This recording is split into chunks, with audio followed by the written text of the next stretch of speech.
avec l'immense voisin chinois, pas très loin. La Corée, c'est encore plus près que ça. Et donc, il s'étend là tout au long. Et là, on a Hokkaido. Hokkaido, c'est cette île où quand ils sont arrivés au 6e siècle, ils ont chassé les peuples qui sont allés se réfugier là à Hokkaido. Et ces peuples-là, ils étaient plus poilus que les Japonais. Et ils étaient oui, assez différents. Et ils vont être très maltraités, comme ça, comme souvent comme les Indiens pour les Américains, tout ça. Vous dites, c'est rigolo que j'ai dit qu'ils sont poilus. Oui, c'est rigolo. Moi, je trouve ça rigolo aussi.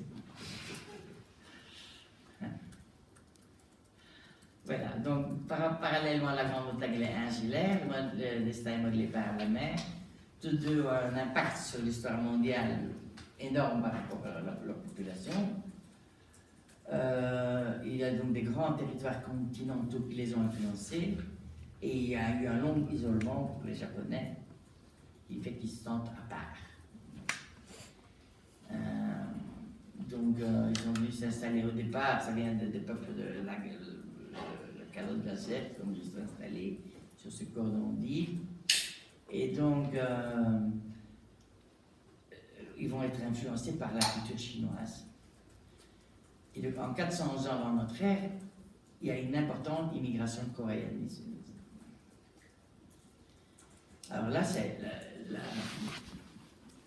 de la poterie très très ancienne, vous savez. On voit encore ici qu'ils ont tressé en végétal, sans doute, une corde qu'ils impriment dans la terre crue. Voilà, donc ça, ce sont des trucs de 2500 avant, ou de 1000 avant Jésus-Christ.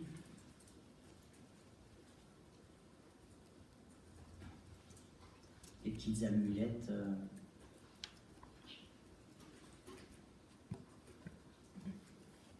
Toujours cette corde avec laquelle on imprime sur la terre. Voilà, ici c'est aussi la corde. Donc, ils vont apporter, je vous disais, des Chinois la technologie du feu, la philosophie, la religion, la manière de s'habiller.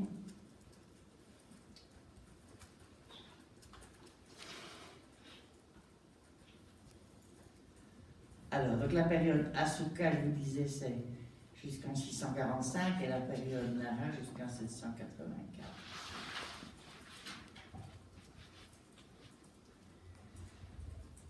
Donc, pourquoi on appelle Asuka? Parce qu'il y avait la vallée d'un fleuve qui s'appelle Asuka et qui sont restés là entre 552 et 710.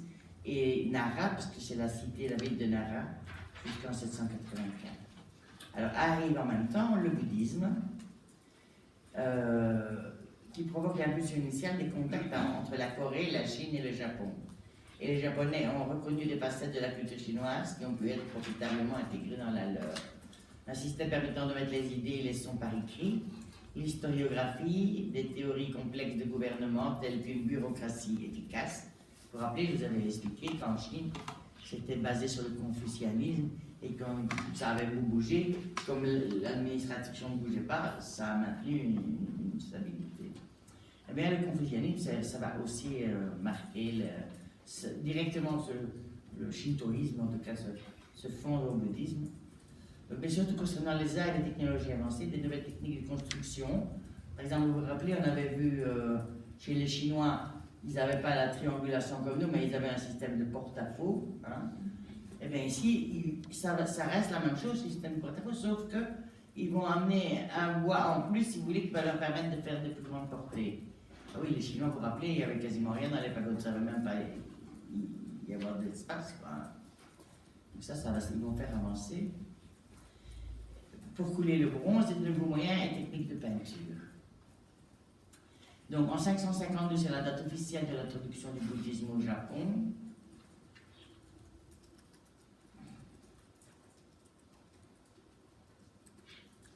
Donc ça devient une religion d'État dès le début.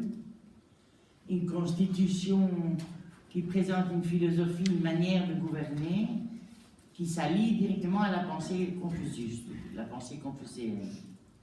Par exemple, selon ce texte, la cour est divisée en 12 rangs regroupés par deux, un mineur et un majeur, qui répondent à 6 vertus essentielles. La vertu, la bienfaisance, l'étiquette, la probité, l'équité et la sagesse. C'est quoi l'étiquette? Hein? C'est la manière de servir à table, par exemple.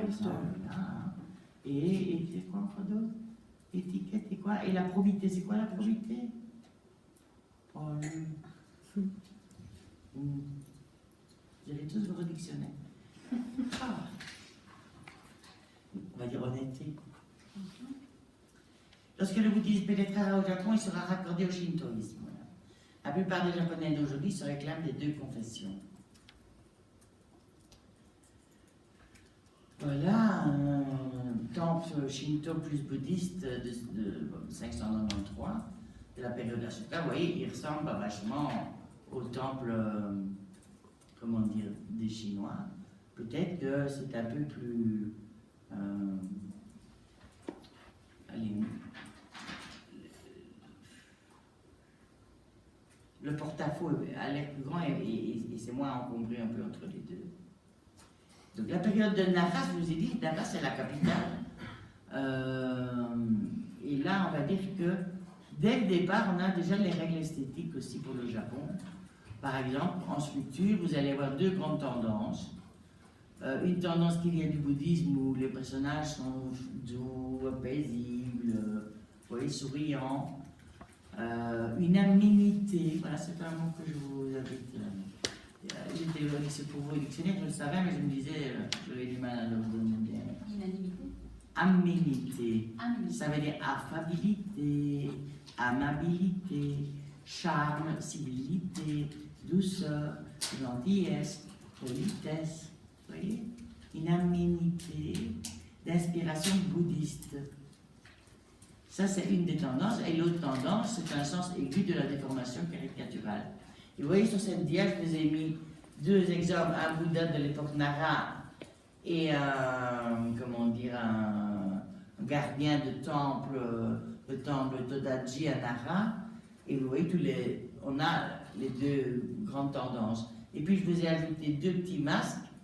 Un masque du théâtre No et un masque de fer de l'époque Mioshin. Donc, vous voyez, ici, on est au XVIIIe siècle. Et là, le masque No, on est au XVIe. Eh bien, vous voyez qu'on a les deux tendances qui sont là pendant tout le temps. D'accord? Comment vous appelez la deuxième tendance? La quoi? La deuxième tendance, c'est le sens de la déformation de la caricature. Un sens aigu de la déformation caricaturale. Le terrifiant gardien de la foi, le temple de Todaji, Nara possède une de ses plus remarquables expressions. Qu'est-ce qu'il dit? Voilà. Énigmatique, beauté. Les personnages ne sont les rôles. Oui, et vous me dites quelque chose? Je ne vous ai pas entendu. Ça fait penser un peu au manga. Ah, je ne l'ai pas lu beaucoup. Dragon Ball Z, on le connaît. Au cœur de la famille et du clan, on trouve la participation au rite traditionnel de la religion Shinto. On appelle aussi la vraie des dieux, qui est une religion fondée sur le culte des ancêtres et d'autres divinités. Ça veut dire que dans chaque famille, dans chaque maison, il y a un petit hôtel avec, on fait des brûles de parfums et tout ça, pour les dieux ou pour les ancêtres, voilà. La nation n'est elle-même que l'extension maximale du modèle familial. Donc, le shintoïsme, son origine remonte au fond des âges et il s'apparente plutôt aux religions animistes des anciennes populations de Sibérie. Comme je vous disais, cette époque qui vient de là-haut. Si l'adhésion à une religion consiste à se reconnaître comme créature de Dieu, on peut dire qu'être shintoïste, c'est se sentir membre de la communauté japonaise. Le Shinto considère comme divin aussi bien des forces de la nature que des animaux ou des hommes célèbres. Ces divinités s'appellent kami en japonais. Et leur équivalent chinois est Chin. Tu ou Du signifie voie ou méthode en sino-japonais. Ainsi, Shinto est littéralement la voie des divinités. La plus importante divinité est le soleil, qui, entre autres vertus, protège contre les invasions, toujours cette peur des autres. Hein. On peut donc dire que le drapeau du Japon est un symbole shinto. Ça va? Donc, 645, le clan Fujiyama accède au pouvoir, s'emploie à donner au pays un nouvel élan. Donc, on n'a pas une monarchie centralisée pour autant, mais on a des siècles d'anarchie féodale pendant 900 ans. Donc, pas de continuité politique. Par contre, cohésion sociale et esthétique. La base de cette cohésion, l'isolement du pays, l'importance de la famille élargie qui est un clan et la tradition religieuse. Ces trois éléments-là sont les trois ciments de la mentalité japonaise et qu'on va retrouver, bien entendu, qui va s'exprimer dans le tour. Ça va? Vous voulez pas revenir, madame? Quoi? Vous voulez pas revenir sur le slide? Je lui parlais gentiment, mais il n'a pas l'air de vouloir.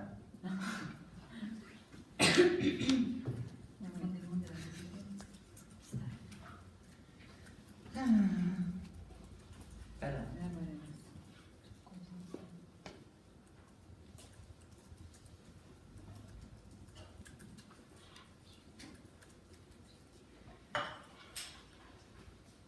Je peux bouger?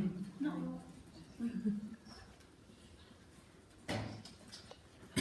Alors, quoi d'autre? Donc, cohésion sociale et esthétique. Donc, je vous avais dit que le Japon prenait exemple sur la Chine impériale, ça, tout ça, on a vu. Origine coréenne, mais ça, on sait bien qu'ils n'aiment pas fort, mais que c'est vrai. Hein. D'ailleurs, vous allez voir que les bronzes et les bouddhas qu'on voit, ils ne sont pas très différents de ceux qu'on a vus en Chine. Donc, il y a des monastères, des artisans japonais qui vont reproduire les modèles importés. Voilà.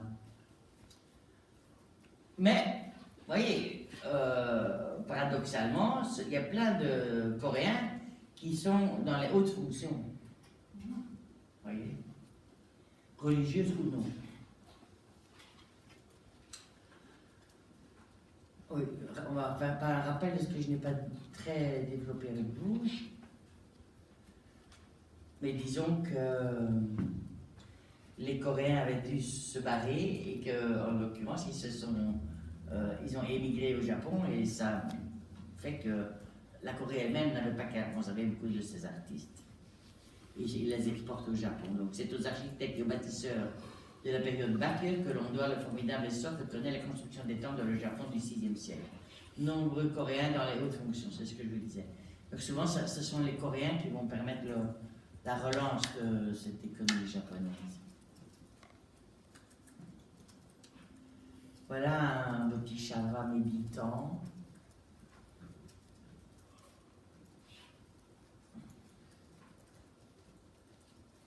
Je vous en ai passé quelques-uns parce que...